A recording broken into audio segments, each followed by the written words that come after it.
नमः पार्वती पतये हर हर महादेव। मंच पर विराजमान उत्तर प्रदेश के राज्यपाल आनंदीबेन पटेल, मुख्यमंत्री योगी आदित्यनाथ जी, इस कार्यक्रम में टेक्नोलॉजी के माध्यम से जुड़े अन्य राज्यों के सम्मानित गवर्नर, मुख्यमंत्रीगण, केंद्रीय मंत्रिमंडल के मेरे साथी श्री नायडू जी, टेक्नोलॉजी के माध्यम से जुड़े केंद्र में मंत्रिमंडल के मेरे अन्य साथी, यूपी के उप मुख्यमंत्री केशव प्रसाद मौर्य और ब्रजेश पाठक जी, यूपी सरकार के अन्य मंत्रीगण, सांसद और विधायकगण और बनारस के मेरे प्यारे भाई और बहनों,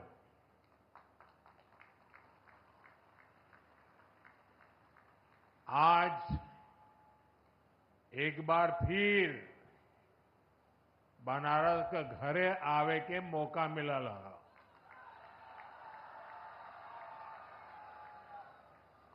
आज चेतगंज में नकटैया का मेला भी हो,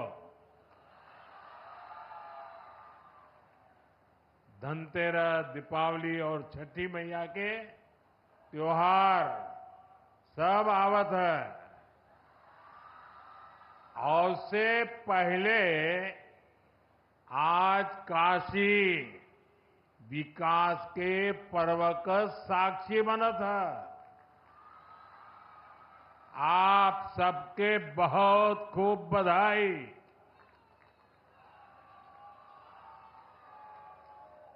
साथियों, काशी के लिए आज का दिन बहुत ही शुभ है। अभी मैं आंखों के एक बड़े अस्पताल कर उस अस्पताल का लोकार्पण करके आपके पास आया हूं और इसलिए आने में थोड़ी देर भी हो गई। शंकरा नेत्र अस्पताल से बुजुर्गों और बच्चों को बहुत मदद मिलने वाली है। बाबा के आशीर्वाद से अभी यहां हजारों करोड़ रुपए के प्रोजेक्ट्स का शिलान्यास और लोकार्पण हुआ है। इनमें देश और यूपी के विकास की उसको नई ऊंचाई देने वाले प्रोजेक्ट भी हैं। आज यूपी, बिहार, पश्चिम बंगाल, एमपी और छत्तीसगढ़ में अलग अलग एयरपोर्ट्स का शुभारंभ हुआ है। इसमें बाबतपुरा एयरपोर्ट के अलावा आगरा और सहारनपुर का सरसावा एयरपोर्ट भी शामिल है। कुल मिलाकर देखें तो आज शिक्षा, कौशल विकास, खेल, स्वास्थ्य, पर्यटन, हर सेक्टर के प्रोजेक्ट्स बनारस को मिले हैं। ये सारे प्रोजेक्ट्स सुविधा के साथ साथ हमारे नौजवानों के लिए रोजगार के अनेक नए अवसर भी लेकर आए हैं। यहां तो सारनाथ है, भगवान बुद्ध की उपदेश भूमि है। कुछ दिन पहले ही मैं अधिधम्म महोत्सव में सम्मिलित हुआ था। आज मुझे सारनाथ के विकास से जुड़ी करोड़ों रुपए की परियोजनाओं का लोकार्पण करने का भी अवसर मिला है। और आप तो जानते हैं, कुछ समय पहले हमने कुछ भाषाओं को शास्त्रीय भाषा के रूप में मान्यता दी। उसमें पाली और प्राकृत भाषाएं भी है और पाली भाषा का सारनाथ से विशेष नाता है, काशी से विशेष नाता है, प्राकृत भाषा का भी विशेष नाता है और इसलिए उसका शास्त्रीय भाषा के रूप में गौरव प्राप्त होना ये हम सबके लिए गौरव का विषय है। मैं विकास की इन सभी परियोजनाओं के लिए आप सब मेरे काशीवासियों को और देश के सभी नागरिकों को बहुत बहुत बधाई देता हूं।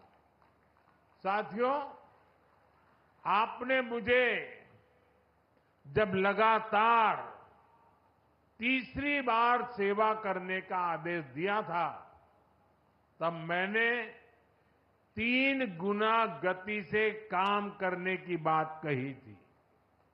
अभी सरकार को बने 125 दिन भी नहीं हुए हैं। इतने कम समय में ही देश में 15 लाख करोड़ रुपए से अधिक की योजनाओं, परियोजनाओं पर हम काम शुरू कर चुके हैं। इसमें से ज्यादातर बजट गरीबों, किसानों और नौजवानों के नाम पर रहा है। आप सोचिए, 10 साल पहले तक सरकार के लाखों करोड़ रुपयों के घोटालों की चर्चा अखबारों में छाई रहती थी। बातचीत का मुद्दा ही लाखों करोड़ों का घोटाला होता था। आज सिर्फ 125 दिन में ही 15 लाख करोड़ रुपए के काम शुरू होने की चर्चा घर घर में हो रही है। यही तो वो बदलाव है जो देश चाहता है। जनता का पैसा जनता पर खर्च हो, देश के विकास पर खर्च हो, पूरी ईमानदारी से खर्च हो, ये हमारी बड़ी प्राथमिकता है। साथियों, बीते 10 सालों में हमने देश में इंफ्रास्ट्रक्चर निर्माण का एक बहुत बड़ा अभियान शुरू किया है और इंफ्रास्ट्रक्चर के इस अभियान के 2 सबसे बड़े लक्ष्य हैं। पहला लक्ष्य निवेश से नागरिकों की सुविधा बढ़ाने की है। दूसरा लक्ष्य निवेश से नौजवानों को नौकरी देने का है। आज देश भर में आधुनिक हाईवे बन रहे हैं, नए नए रूट्स पर रेलवे ट्रैक बिछाए जा रहे हैं, नए नए एयरपोर्ट बन रहे हैं और ये सिर्फ ईंट, पत्थर और लोहे सरिया का काम नहीं हो रहा, बल्कि इससे लोगों की सुविधा बढ़ रही है। देश के युवाओं को नौकरियां भी मिल रही है। साथियों, आप देखिए, जब हमने बाबतपुरा एयरपोर्ट वाला हाईवे बनाया, एयरपोर्ट पर आधुनिक सुविधाएं बढ़ाई, तो क्या फायदा सिर्फ आने जाने वालों को मिला? नहीं, इससे बनारस के कितने ही लोगों को रोजगार मिला। इससे खेती, उद्योग और पर्यटन तीनों को बल मिला। आज बनारस आने वाले लोगों की संख्या तेजी से बढ़ी है। कोई घूमने के लिए आ रहा है, कोई व्यापार के लिए आ रहा है और इसमें फायदा आपका हो रहा है। इसलिए अब जब बाबतपुर हवाई अड्डे का और विस्तार होगा तो आपको और ज्यादा फायदा होगा। आज इस पर काम भी शुरू हो गया है।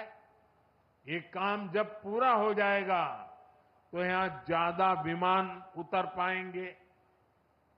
साथियों, आधुनिक इंफ्रास्ट्रक्चर के इस महायज्ञ में हमारे एयरपोर्ट्स, उनकी शानदार इमारतें आधुनिक से आधुनिक सुविधाएं आज दुनिया भर में चर्चा का विषय है। 2014 में हमारे देश में सिर्फ 70 एयरपोर्ट थे और नायडू जी ने अभी विस्तार से उसका वर्णन किया। आज 150 से ज्यादा एयरपोर्ट है और जो पुराने एयरपोर्ट है हम उन्हें भी रिनोवेट कर रहे हैं। पिछले साल देश में 1 दर्जन से अधिक एयरपोर्ट पर नई सुविधाओं का निर्माण हुआ, मतलब हर महीने एक। इनमें अलीगढ़, मुरादाबाद, श्रावस्ती और चित्रकूट एयरपोर्ट भी शामिल है। अयोध्या भी एक भव्य इंटरनेशनल एयरपोर्ट हर रोज राम भक्तों का स्वागत कर रहा है। आप जरा सोचिए, वो भी दिन थे जब यूपी को खस्ताहाल सड़कों के लिए ताने दिए जाते थे। आज यूपी की पहचान एक्सप्रेस वे राज्य के रूप में हुआ है। आज यूपी की पहचान सबसे अधिक इंटरनेशनल एयरपोर्ट वाले राज्य की है। नोएडा के जेवर में भी जल्द ही एक भव्य इंटरनेशनल एयरपोर्ट बनकर तैयार होने जा रहा है। यूपी की इस प्रगति के लिए मैं योगी जी, केशव प्रसाद मौर्य जी, ब्रिजेश पाठक जी, उनकी पूरी टीम की सराहना करता हूं। साथियों, बनारस का सांसद होने के नाते भी जब यहां की प्रगति देखता हूं तो संतोष होता है। काशी को शहरी विकास की मॉडल सिटी बनाने का सपना तो हम सभी ने साथ मिलकर देखा है। एक ऐसा शहर जहां विकास भी हो रहा है और विरासत भी संरक्षित हो रही है। आज काशी की पहचान बाबा विश्वनाथ के भव्य और दिव्य धाम से होती है। आज काशी की पहचान रुद्राक्ष कन्वेंशन सेंटर से होती है। आज काशी की पहचान रिंग रोड और गंजारी स्टेडियम जैसे इंफ्रास्ट्रक्चर प्रोजेक्ट से होती है। आज काशी में रोपवे जैसी आधुनिक सुविधा बन रही है। ये चौड़े रास्ते, ये गलियां, ये गंगा जी के सुंदर घाट आज सबका मन मोह रहे हैं। साथियों, हमारा निरंतर प्रयास है कि हमारी काशी, हमारा पूर्वांचल व्यापार कारोबार का और बड़ा केंद्र बने। इसलिए कुछ दिन पहले ही सरकार ने गंगा जी पर एक नए रेल रोड ब्रिज के निर्माण को स्वीकृति दी है। जॉन राजघाट का पुल होना, एकरे पास में एक थे भव्य पुल और बने जा था।